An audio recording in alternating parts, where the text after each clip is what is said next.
नमस्कार, स्वागत है आप सभी का हमारे YouTube channel Shankar maths classes Ayodhya में। तो जैसा आप जानते हैं कि हम लोगों ने नंबर सिस्टम स्टार्ट किया था और उसी कड़ी को आगे बढ़ाते हुए आज हम लोग एक नए टॉपिक की शुरुआत करेंगे, विभाज्यता का नियम, डिविजिबिलिटी रूल। आपके लिए नंबर सिस्टम इसलिए स्टार्ट किया गया था कि आगामी परीक्षाओं के लिए नंबर सिस्टम अति महत्वपूर्ण टॉपिक है। आप इसको जानें और समझें, इस तरह के सवाल लगाएं जो भी नंबर सिस्टम के हों। हम सीधे आपको विभाज्यता के नियम की तरफ ले चलते हैं। मैं आशा करूं आप मुझे देख पा रहे हैं अच्छी तरह और सुन भी पा रहे होंगे। तो मैं विभाज्यता के नियम की बात करूं, मैं सबसे पहले ले चलता हूं एक से विभाज्य। तो आपको बताता चलूं कि एक से विभाज्य की जब बात आएगी तो दुनिया की कोई भी संख्या हो वो सारी संख्याएं एक से विभाज्य होती है। जैसे मैं 5 की बात करूं और 1 से भाग लगाऊं तो 1 पंचे 5। 6 की बात करूं 1 से भाग लगाऊं तो आप कहोगे 1 छक्के 6। यानी आप ये कह सकते हैं दुनिया की कोई भी संख्या हो वो हर एक संख्या 1 से विभाज्य होगी। इसके बाद आप बात आती है 2 की, 4 की और 8 की। तो मैं 2 की बात करूं और 4 की बात करूं और 8 की बात करूं तो दो की बात करने में आपको यह समझना है कि विभाज्यता का नियम 2 का क्या कहता। 2 के विभाज्यता का नियम यह कहता कि यदि संख्या का अंतिम अंक 2 से विभाज्य है तो वह संख्या पूरी तरह 2 से विभाज्य होगी। यानी लास्ट डिजिट, आप ये कह सकते हैं कि लास्ट डिजिट डिविजिबल बाय 2, यानी 2 से विभाज्य हो कि कौन सा अंक, तो आप कहोगे लास्ट अंक। यदि संख्या का अंतिम अंक 2 से विभाज्य है, जैसे मैं बात करूं तो आप कहोगे 4, 3, 2 और 4 लिखा हुआ है, तो मैं कह दूं क्या संख्या 2 से विभाज्य है, तो आप कहोगे लास्ट अंक को हम चेक कर लें। अगर संख्या लास्ट अंक विभाज्य होगा तो पूरी संख्या विभाज्य होगी। तो मैं इस 4 को 2 से भाग करने का प्रयास करूं तो आप कहोगे कट जाएगा, तो ये पूरी संख्या 2 से कट जाएगी। 2 से विभाज्यता का नियम समझ आया। तो मैं अब आता हूं 4 से विभाज्य। 4 से विभाज्य क्या कहता है कि यदि अंतिम 2 अंक यानी लास्ट 2 डिजिट, तो अंतिम 2 अंक 4 से विभाज्य होंगे तो संख्या पूरी तरह से 4 से कट जाएगी अथवा संख्या 4 से नहीं कटेगी। तो जैसे मैं कह दूं कि लिखा हुआ है 6, 7, 8, 3, 2, 1। अगर मैं कह दूं इसको मैं 4 बना लूं तो मैं ये कह दूं कि ये संख्या 4 से कट जा रही, तो आपको पूरी संख्या चेक करने की जरूरत नहीं है। आप लास्ट के 2 डिजिट को चेक करो। यदि संख्या लास्ट के 2 डिजिट 4 से कट जाए तो संख्या पूरी 4 से कट जाएगी। मैं इस 4 से काटने का प्रयास करूं, आप कहोगे 6 बार में कट जाएगा, तो पूरी संख्या 4 से कट जाएगी। ये जरूरत कब पड़ती है मैं अभी आपको बताऊंगा। अब बात आती है 8 से विभाज्य। 8 से यदि संख्या विभाज्य होगी तो उसी तरह एक अंक और बढ़ जाएगा। देखो 2 वाले में अंतिम अंक और 4 वाले में लास्ट 2 डिजिट और 8 वाले में लास्ट 3 डिजिट, यानी अंतिम के 3 अंक। तो अगर 3 अंक 8 से विभाज्य है तो वह संख्या 8 से पूरी तरह विभाज्य होगी। जैसे मैं बात करूं तो 8 से विभाज्य की मैं एक संख्या लिख दे रहा हूं 6, 7, 8, 4, 5, 3, 2 ऐसे करके लिख दूं, कौन सा भी अंक लिख दूं और लास्ट में 2 ये लगा दूं। अब मैं कहूं क्या ये संख्या 8 से विभाज्य है, तो आप कहोगे अंतिम 3 अंक को काट लो। मैं अंतिम 3 अंक को काटू, 8 पंचे 40, बचेगा 3, 32 हो गया, 8 चौक 32, यानी अंतिम 3 अंक 8 से कट जा रहा है तो संख्या भी 8 से कट जाएगी। आपको ये बात समझनी पड़ेगी। तो हम ये आशा करें कि आप 2 और 4 और 6, 2 और 4 और 8 का नियम समझ चुके होंगे। तो मैं आगे बढ़ूं। आगे बढ़ते वक्त अब इसका प्रयोग आप जान लीजिए कैसे होगा। जैसे मुझे एक सवाल दे दिया गया कि बताओ 4, 3, 8, 2, 6। अब मैं कह दूं कि इसको 4 से विभाज्य करने पर शेषफल क्या आएगा, तो 4 से जब विभाज्य करने की बात आएगी तो मैं पूरी संख्या को 4 से विभाज्य नहीं करूंगा, अंतिम 2 अंक को करूंगा। मैं अंतिम 2 अंक को विभाज्य किया, 4 छंग 24, तो शेष कितना आया, तो आप कहोगे शेष 2 है। आप पूरी संख्या को आप 4 से डिवाइड कर लो, शेष 2 ही आएगा, दूसरा कोई शेष नहीं आएगा। आप इस बात को समझ गए होंगे कि इसका प्रयोग कब किया जाएगा। सवाल मैं आपको दे दूंगा भी थोड़ी देर बाद, थोड़ा और बता दूं क्या क्या कंडीशन इसमें हो सकती है। अब बात आती है 3 से विभाज्य और 9 से विभाज्य। 3 से विभाज्यता की बात और 9 से विभाज्यता की बात आपको समझनी पड़ेगी, वो भी समझ लें आप। 3 का नियम यह कहता है यदि सभी संख्या के सभी अंकों का योग 3 से कट जाए तो वह संख्या पूरी पूरी 3 से विभाज्य होगी। तो आपको इसी तरह से सेम 9 में यदि संख्या के सभी अंकों का योग 9 से कट जाए तो संख्या 9 से विभाज्य होगी। तो जैसे 3 की बात करूं, 3 से कट जाए कौन कौन संख्या, तो आप कहोगे ये मैं संख्या लिख दिया रहा हूं, अब इसको मैं लिख दिया। अब यह कह रहा है 3 से विभाज्य है कि नहीं, तो आपको यह समझना पड़ेगा संख्या 3 से विभाज्य है कि नहीं। तो आप अंकों को जोड़ ले, यदि अंकों का योग 3 से कट जाए तो संख्या 3 से कट जाएगी। मैं जोड़ने का प्रयास करूं, 3 और 4 7 5 12 6 18 2 20। मैं कहूं 20 3 से कट जा रहा है तो आप कहोगे नहीं कट जा रहा है। अगर ये नहीं कट जा रहा तो पूरी संख्या भी 3 से नहीं कटेगी। आया समझ में? अब देखो ध्यान से, अगर मैं इधर ही 1 लगा लेता हूं, मैं अब ये नई संख्या बना दिया, अब मैं फिर से जोड़ू तो आप कहोगे 5 3 और 4 7 और 5 12 6 18 2 20 और 1 21। अब कहूं 21 3 से कट जा रहा है तो आप कहोगे जी 3 से कट जा रहा है, तो संख्या भी 3 से पूरी पूरी विभाज्य होगी। अगर इस बात को समझ चुके हो तो मैं अभी आपको दिखा दूं। अब इसको आप दूसरे तरीके से ऐसे डिनोट कर सकते हैं कि जो अंक 3 से कट जा रहा है उनको आप हटा दें। तो मैं देखो 3 कट जा रहा है 3 से, 5 और 4 9 कट जा रहा है, 6 कट जा रहा है, 2 1 3 कट जा रहा है। ये पूरा पूरा अगर कट गया तो संख्या 3 से विभाज्य होगी, अदरवाइज संख्या 3 से विभाज्य नहीं होगी। इसी तरह का सेम 9 से बात करूं तो अब आप कहोगे 3 5 2 6 7 3 1। अगर ऐसे कोई संख्या लिखिए, मैं ये कहूं कि क्या ये संख्या 9 से विभाज्य है, तो 9 से विभाज्य का मतलब अंकों को जोड़ो और देखो 9 से कट जा रहा है कि नहीं कट जा रहा है। अगर अंकों का योग 9 से कट जा रहा हो तो संख्या 9 से कटेगी। तो अंकों को जोड़ने से अच्छा है मैं जो लोग 9 से कट जा रहे हैं उनको मैं भगा दूं। तो आप कहोगे 7 और 2 9 कट जा रहा है, 5 6 और 3 9 कट जा रहा है, 5 और 3 8 और 1 9 कट जा रहा है, यानी सब लोग कट गए तो ये संख्या 9 से विभाज्य होगी। आप 2 4 8 3 और 9 इनके विभाज्यता का नियम समझ चुके होंगे। अब मैं इस पे एक सवाल लिख दे रहा हूं और आप इस तरह के सवाल आ कैसे सकते हैं उनको आपको समझना पड़ेगा। मैं इसको मिटालता चल रहा हूं, मैं आपके सामने सवाल लिख रहा हूं और सवाल आप देखें कैसे सवाल आ सकता है। मैं सवाल लिख दूं, आप देख लें इसको। आपके सामने सवाल बोर्ड पे लिख चुका है, आप इसे देखें और पढ़ें। लिखा हुआ है यदि संख्या 3 4 5 6 स्टार 2 1 3 से पूर्णतया विभक्त है तो स्टार के स्थान पर न्यूनतम मान क्या होगा। देखो ये संख्या बनी, तो आप ये कह सकते हैं कि 3 4 5 जो संख्या लिखी हुई है, देखो मैं लिख दे रहा हूं 3 4 5 6 स्टार 2 और 1। यह संख्या 3 से पूरी पूरी विभाज्य है, तो आपसे पूछा स्टार के स्थान पर न्यूनतम मान।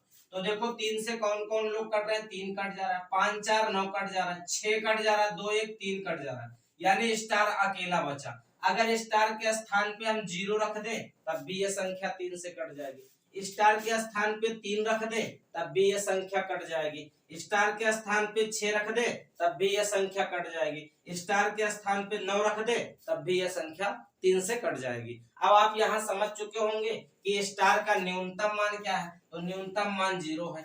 आपसे सवाल क्या क्या पूछ सकता है, सवाल में बता दो। आपसे ये पूछ सकता है कि स्टार के स्थान पर कितने मान संभव है, तो आप कहोगे 4 मान। कितने मान, तो 4 मान। अगर आपसे कभी ये पूछे कि स्टार के स्थान पर न्यूनतम मान क्या होगा, तो आप देखो न्यूनतम मान यहाँ से क्या निकल के आया, 0। हर सवाल का उत्तर न्यूनतम 0 नहीं होगा, आप इस बात को समझे। आप सवाल लगाते वक्त आपको दिखाई देगा कि वो 0 संभव है या कोई और मान। बात आई समझ में? तो आप देख रहे होंगे कि कितने मान संभव, तो 4 मान। अगर न्यूनतम की बात करें तो न्यूनतम 0 होगा। ये तो था 3 से विभाज्य का नियम, और इस पे मैंने आपको एक सवाल भी बताया कि सवाल इस तरह से बन सकता है। मैं आगे चल रहा हूं, आपको बता दूं 5 और 6 का नियम, तब तक आप इसे लिखें। अब मैं आपको 5 से विभाज्य के नियम की तरफ ले चलता हूं। जब कभी भी आपसे 5 से संख्या विभाज्य होगी, कभी आपको जानना हो तो आप जानिए लास्ट में चाहे 0 हो चाहे 5 हो, यदि 0 और 5 में से कोई भी एक अंक लास्ट में दिखाई देगा तो वह संख्या 5 से पूरी पूरी विभाज्य होगी। इसको आपको समझना पड़ेगा। जैसे अगर मैं कोई संख्या लिख दे रहा हूं, लास्ट में 0 लगा दे रहा हूं, तो आप कहोगे यह संख्या 5 से कट जाएगी। अगर लास्ट में मैं 0 न लगाऊं, मैं खाली लास्ट में 5 लिख दूं, तब भी आप कह देना कि यह संख्या 5 से पूरी पूरी कट जाएगी। यह तो था 5 का नियम। अब आपके चलते हैं 6 के नियम की तरफ। मैं 6 का नियम आपको बता दूं तो 6 के नियम की बात करूं तो 6 देखो कितने गिनतियों से मिलकर बना, तो आप कहोगे 2 और 3 से मिलकर बना। यानी 6 का नियम तब लगेगा आपको वह संख्या 2 से भी विभाज्य होनी चाहिए और 3 से भी विभाज्य होनी चाहिए। तो 2 से विभाज्यता का नियम अभी हमने आपको बताया कि लास्ट में कोई भी अंक ऐसा हो जो 2 से कट जाए तो संख्या 2 से कटेगी। और 3 से नियम मैंने ये बताया कि सभी अंकों का योग 3 से कटना चाहिए। तो जैसे मैं कोई संख्या लिख दूं 6 2 4 3 2 1 और इसको मैं 1 को 4 बना दूं, अब मैं कहूं क्या यह संख्या 6 से कटेगी, तो आप चेक कर सकते हैं। देखो 2 का नियम यह है कि लास्ट डिजिट 2 से कटना चाहिए, तो लास्ट में आपको 4 दिख रहा होगा, ये 2 से पूरी कट जा रहा है। बात आई समझ में। अब मैं खाली 3 का नियम अगर चेक कर लूं तो मैं पता लगा लूंगा कि संख्या 6 से कटेगी, अदरवाइज संख्या 6 से नहीं कटेगी। मैं 3 की बात करूं, देखो 3 से ये कट जा रहा है, 4 2 6 कट जा रहा है, 3 भी कट जा रहा है और 4 2 6 कट जा रहा है, यानी 3 से भी संख्या कट जा रही है। और संख्या अगर 3 से भी कट जा रही है और 2 से भी कट जा रही है तो ये सेवर है कि संख्या 6 से भी कटेगी। आप 6 का नियम और 5 का नियम समझ चुके होंगे। अब मैं आपको एक सवाल लिख दूं कि सवाल किस तरह से आपके एग्जाम में 6 से नियम पे बन सकता है, आप इसे जान ले। तब तक मैं आपके सामने एक सवाल लिखा हुआ है, आप सवाल को देखें क्या लिखा हुआ है। संख्या 3 4 5 x 2 y 6 से पूर्णतया विभक्त है, तो y के न्यूनतम मान के लिए x का न्यूनतम मान क्या होगा। अब आप देखो इस तरह सवाल बनेगा तो आप इसमें क्या कर सकते हैं, मैं बताता चलूं आपको, सवाल आपको आ जाएगा। देखो संख्या लिखी है 3 4 5 x 2 y, ऐसे कोई संख्या लिखी है। अब ये कह रहा है कि y का न्यूनतम मान, तो y के स्थान पे आप कहोगे 0 रखो। संख्या 6 से कटेगी तो आपको ये पता है कि लास्ट में कोई सम अंक होगा। सम अंक क्या क्या हो सकता है, 0 2 4 6 8 हो सकते, यही तो हो सकते। अब आपसे कह रहा है y का न्यूनतम मान, तो आप कहोगे ये 4 तो हो नहीं सकते, y का न्यूनतम मान कहा गया इसलिए 0 ही संभव। बात आई समझ में। तो अब आप ये कह सकते हैं कि यक्स का मान खोज ले। यक्स का मान खोजने का मतलब यह है संख्या 3 से कटनी चाहिए, तो आपको संख्या 3 से कटेगी तभी जाके 6 से कटेगा। 2 से तो मैंने कर लिया। अब देखो 3 से ये कट जा रहा है, 5 4 9 कट जा रहा है। अब बताओ ये बचा क्या, तो आप कहोगे यक्स बचा और 2 बचा। यक्स के जगह पे क्या रखें कि 3 से कट जाए, तो आप कहोगे यक्स के जगह पे 1 रखा जा सकता, तो 1 और 2 3 3 से कट जाएगा। यक्स के जगह पे 4 रखा जा सकता, तो 4 और 2 6 फिर भी 3 से कट जाएगा। यक्स के जगह पे 7 रखा जा सकता, तो 7 और 2 ने 3 से कट जाएगा। अब आपसे पूछा है यक्स का न्यूनतम मान क्या होगा, तो न्यूनतम मान देखो 1 दिख रहा होगा, यानी y के न्यूनतम मान 0 के लिए यक्स का न्यूनतम मान क्या होगा, तो आप कहोगे x बराबर 1। क्या आप समझ गए ना। तो इस तरह के आपको सवाल मिले तो कहीं लगाएं। अब हम आपको ले चलते हैं 7 से विभाज्यता का नियम और 11 से और 13 से। अब आप इसको लिखें, तब तक मैं आगे बढ़ूं। अब मैं आपको 7 से विभाज्य का नियम ले चलता हूं। कोई संख्या 7 से कब विभाज्य होगी, तो 7 से विभाज्यता का नियम ये कहता है कि अगर कोई संख्या 4 5 3 2 1 ऐसे करके लिखी हो, तो 7 से विभाज्यता का नियम चेक करने के लिए आप ये जान लो कि अंतिम अंक को दोगुना करते, शेष बची हुई संख्या से घटाते, यदि आई हुई संख्या 7 से कट जा रही है तो पूरी संख्या 7 से डिविजिबल होगी। इस बात को आपको समझना पड़ेगा। तो देखो अगर नहीं समझ पा रहे हो तो मैं बता दूंगा, आप समझ जाओ। लास्ट अंक को दूना करोगे, 1 लिखा है, दूना किए 2 आया, बची हुई संख्या से मैंने घटाया तो आप कहोगे ये 45 30 आया। मैं कह दूं लास्ट अंक को फिर से दूना करूं, अब मैं फिर से दूना करूंगा तो 0 आएगा, इसको मैं घटाऊं तो 453 आएगा। मैं लास्ट अंक को फिर से दूना करूं, 3 दूनी 6 हो गया, मैं 6 इसमें से घटाऊं तो आप कहोगे 39 और 6 45 होता। क्या ये 39 7 से कट जा रहा है, तो आप कहोगे जी 7 से नहीं कट रहा है, इसलिए कोई ये जो पूरी संख्या लिखी है ये भी 7 से नहीं कटेगी। बात समझ गए ना। जैसे मैं कह दूं लिखा हुआ है 3 4 3 ऐसे संख्या लिखी है, अब पूछा गया ये 7 से कटेगा कि नहीं, तो आप कहोगे अंतिम अंक 3 है, इसका दूना किए तो 6 हुआ, अब 6 घटाए तो बचा क्या 28, ये 28 7 से कट जा रहा है तो कहोगे हाँ। अगर 28 7 से कट जा रहा है तो 343 भी 7 से कट जाएगा। यही 7 का नियम है। मैं ये आशा करूं कि आपको 7 का नियम भी समझा पाया। अब मैं आगे की तरफ बढ़ रहा हूं, आपको लिखा दे रहा हूं 11 का नियम और इसके बाद में मिक्स का नियम लिखा दे रहा हूं। देखो 11 का नियम क्या होता है, जैसे कोई संख्या 11 से विभाज्य, तो 11 से विभाज्य का नियम, जैसे मैं कह दूं कोई संख्या लिखी हुई है ऐसे ABC, तो आप क्या करेंगे 11 से विभाज्य का नियम कि क्रमागत जो अंक होंगे उनका योग करेंगे, फिर अंतर लेंगे। यदि योग और अंतर 0 आ जाए अथवा 11 का गुणा जा जाए तो आप कहेंगे संख्या 11 से विभाज्य होगी। जैसे आप यहाँ समझने का प्रयास करो, एक एक छोड़कर जोड़ेंगे, यानी x plus Z plus B, इसको एक साथ जोड़ेंगे और फिर जो छोड़े हैं उनको एक साथ जोड़ेंगे, यानी y प्लस ए प्लस सी, इसको एक साथ जोड़ेंगे। इसका अंतर लेंगे, यदि अंतर बराबर 0 आ जाए अथवा 11 का गुणज आ जाए, अथवा 11 का गुणज, या ऐसे भी आप कह सकते हैं 0 को ना लिखें, आप ये भी कह सकते हैं 11 का गुणज, क्योंकि 0 जो है वो 11 से कट जा रहा है, 0 जो है वो 11 से कट जा रहा है, तो आप ये समझ लें या तो 0 आ जाए या तो 11 का गुणज। 11 का गुणज मतलब या तो 11 आ जाए या तो 22 आ जाए या तो 33 आ जाए, इस तरह से कुछ भी आ जाए तो आप ये कहेंगे संख्या 11 से पूरी विभाज्य होगी। क्या 11 का नियम भी समझ चुके हो? तो मैं आप इसको लिखें, तब तक मैं आगे की तरफ रवाना हूं।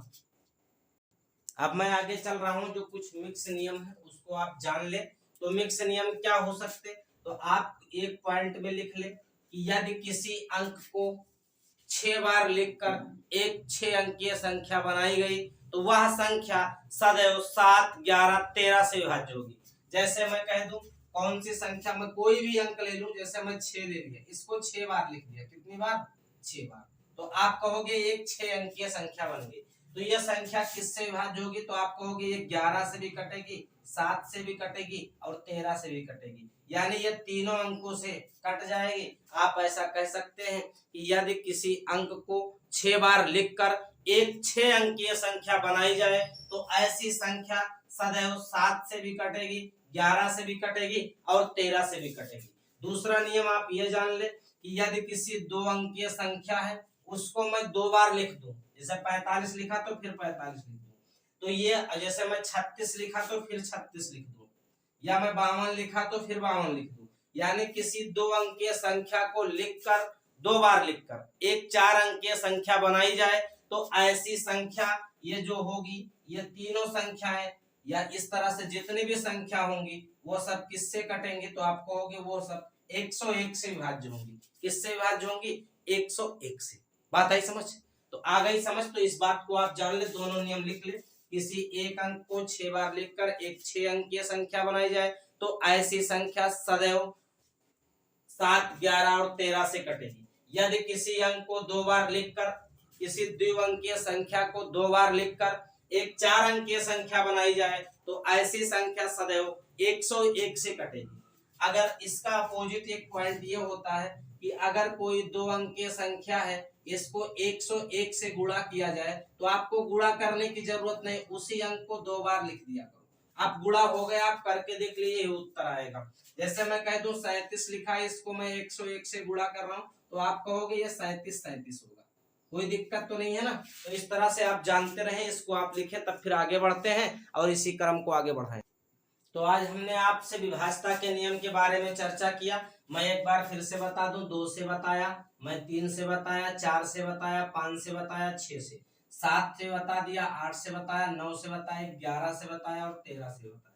यानी इसका नियम मैंने आपको लिखाया और बताया, आप इसको समझ चुके होंगे। आज की क्लास में इतनी बात आपने सीखी, विभाज्यता के नियम। अगली क्लास में हम लोग मिलेंगे नए सिरे के साथ और पढ़ाएंगे आपको इकाई का अंक ज्ञात करना, यानी इकाई का अंक कैसे फाइंड करते हैं, इसकी चर्चा अगली क्लास में होगी। आज के लिए इतना काफी है। आप हंसते रहें, मुस्कुराते रहें और स्वस्थ रहें, मस्त रहें। धन्यवाद। आज की रात इतनी ही बात।